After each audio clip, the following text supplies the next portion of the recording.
All right, well, let's talk about the schedule. This year we have a new schedule for 2014, 2015, and I'm pretty excited about it. We just got started. This last week was our first full week of using the new schedule. We did start using it the week before, but this week we went ahead and did pretty much all the activities. Actually, next week will be officially the first week where everything happens, but most of it took place this week. And I gave you all a copy in the email that I sent to you, but if you are so inclined, here you are watching this video, and I commend you for it.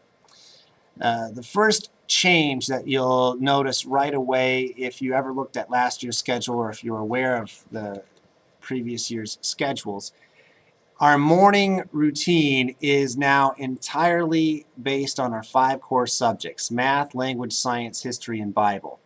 So we have 5 subjects in the morning for our 4th through 12th graders, and we simply have a period and then a break and a period and a break. One of the breaks in the middle is a little bit longer break so that students are able to go outside and so on. Then we eat at noon, and the lower level this year is having lunch before us in the upper level room, and that enables us to have a little bit more order in the lunchroom, and also enables us to fit the 5 periods in for the upper level students.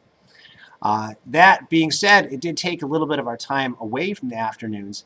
The goal that we're trying to instill within the students this year is to accomplish your minimum daily goals in the morning. If you could get your core subjects completed in the morning, you can feel good about your afternoon schedule, which has a few extra things in it. So if you have it with you, I would encourage you to get it. If you don't, maybe you could print it out or pull it up on your computer so that you can kind of follow along as I go through the afternoon schedule, which is what has the variety in it. On Mondays, well, Monday through Thursday, we have a group assembly. It starts at 12:40, ends at 1 o'clock. And that used to be what we call opening exercises. We still say the pledges to the American flag, the Christian flag, and the Bible. We go over a Bible verse. We have a brief talk about that verse, usually at some point in times of the week, sometimes more than one. And go over announcements, guidelines within the school. If somebody has a birthday, we celebrate the birthday. All that stuff that you can do together as a group. Then at 1 o'clock on Monday, Tuesday, Wednesday, we have choir for the lower level. So kindergarten through 5th grade is our lower level choir this year, and 6th through 12th grade is our upper level choir. And we do change that from year to year just based upon where our numbers sit for students. But we have choir back-to-back, and those groups switch.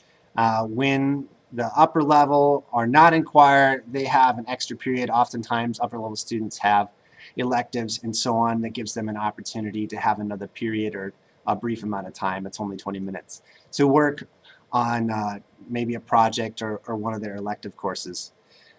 Then the upper level goes out to choir. The younger group comes back.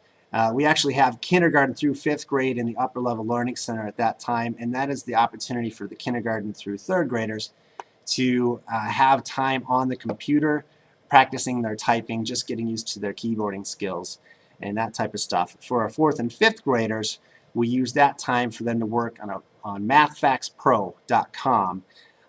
And we want all of our elementary students to ultimately pass out of their math facts.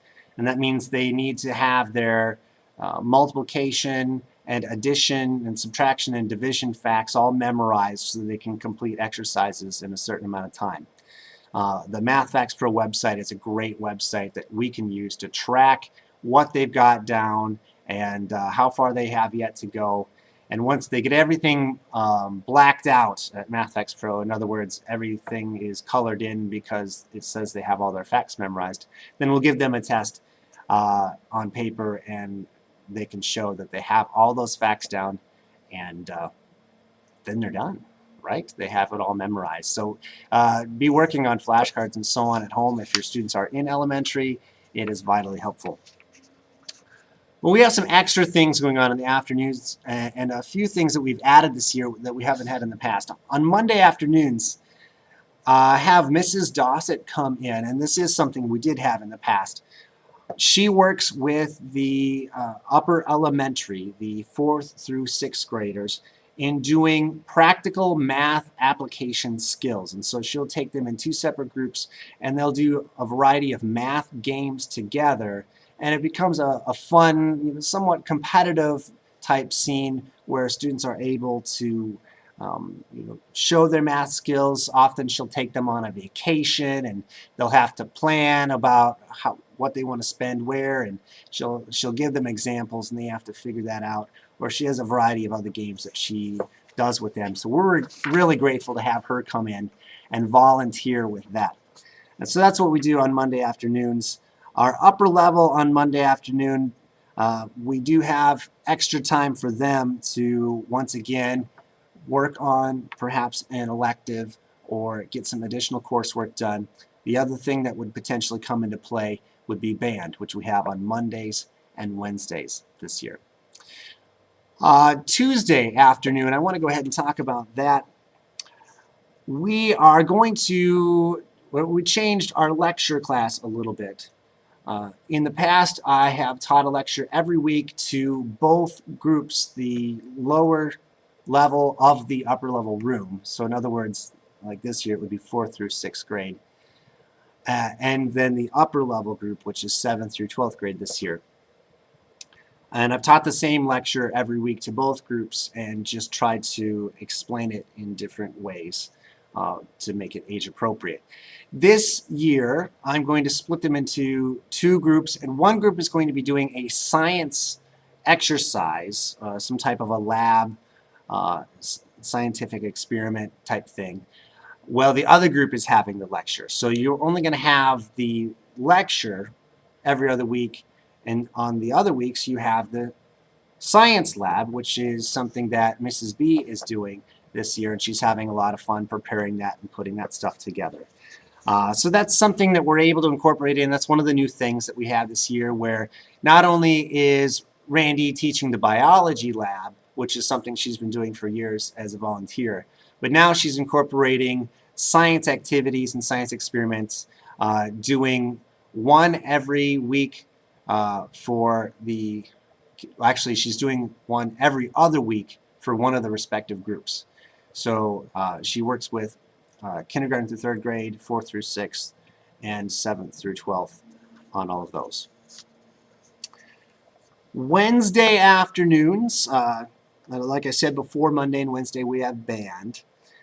But we also have a new feature to our Wednesday afternoon when band is over at the end of the day called Discussion Group. And this went over really well.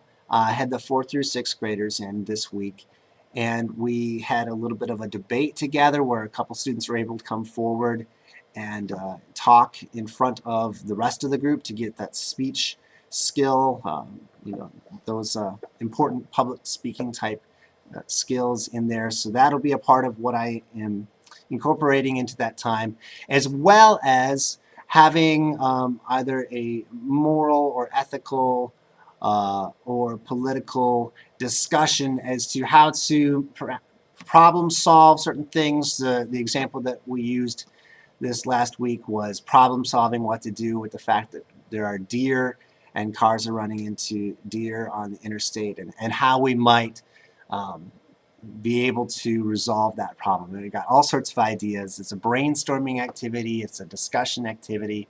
I encourage them to bounce ideas off of each other.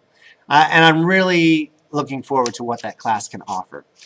So as you can see already, with this schedule and trying to get all of our work done in the morning, I'm hoping that we can incorporate some additional things that allow our students to have experiences that they weren't experiencing before. That being said, I'm really excited about what's taking place on Thursday afternoons. Now, Thursday afternoons has always been our gym time. So we have gym at 1 o'clock after group assembly on Thursdays. When we come back from gym, for whichever group had the lecture class on Tuesday, they would also have that lecture quiz on Thursday. Excuse me. When that's over, I will take one of the groups and have a small group project Those who stay back in the room here will be with Mrs. Sorensen, who is teaching art this year. Now, art is something that we did every week in the past. We're now doing it every other week and incorporating in this small group problem-solving activity along with art alternating weeks. So that is something that's a lot of fun, and we'll get props, different types of things that students are working with, and a problem, and present that problem to a group, and it is the group's task to overcome whatever problem has been set before them. Both of the first 2 weeks as we've done this, the problem has been they had to build something that would be able to support this week they had to support a pop can with popsicle sticks, but they couldn't use any glue or string or anything to attach the popsicle sticks together. That was for the lower level. And last week they had to transport a can of pop. Just a fun little problem-solving thing, but it enables the students to work together as a group, discuss their ideas with one another, and come to a resolution to a problem. And I'm hoping to incorporate a variety of different skills into that time. Obviously, with the art that they're doing back here, that gets that creative side going, and I'm excited to have Mrs. Sorensen on board for that. She has some wonderful artistic skills and has already had a lot of fun working with that for this week and for last week. Last thing on the docket for right now, and here you are. I see I've been talking for a while, but hey, think of the great things you're learning. Friday, I am going to provide an optional chapel period at the end of the day. Our Bible period is fifth period. And instead of having Bible class on Friday, I'm going to have chapel for students that want to have that experience. So it will be a time where we come together, sing some praise songs or some worship songs, and talk about the Bible, you know, a brief sermon, some sharing, that type of thing where students are able to have that spiritual experience at school. We start every day with prayer. We end every day with prayer. We pray during group assembly. We pray during lunch. They have the Bible class going on and all the other subjects that incorporate a variety of Bible verses and biblical concepts. It is certainly something that is saturating every aspect of the school. But the chapel experience should be something that's unique, where they can take ownership of a type of worship experience that would be, you know, a school related experience there. Certainly, I would imagine most of the students are already receiving that at church and so on, but certainly unique to have it here at school. So I'm going to provide that for students, and if that is something that they incorporate into their regular weekly schedule, if they choose to do so, then they'll be able to receive some credit towards their completion of the Bible, if that ends up being a necessity, since they're missing out on one period a week for Bible. So there you have it, and I got the weekly schedule right here. That's what I was using to help myself keep track of everything. Let me know if you have any questions, or if you have an idea that you think might be helpful. Please always feel free to tell me all of that stuff. I want to hear from you. Thank you for watching, and have a great weekend.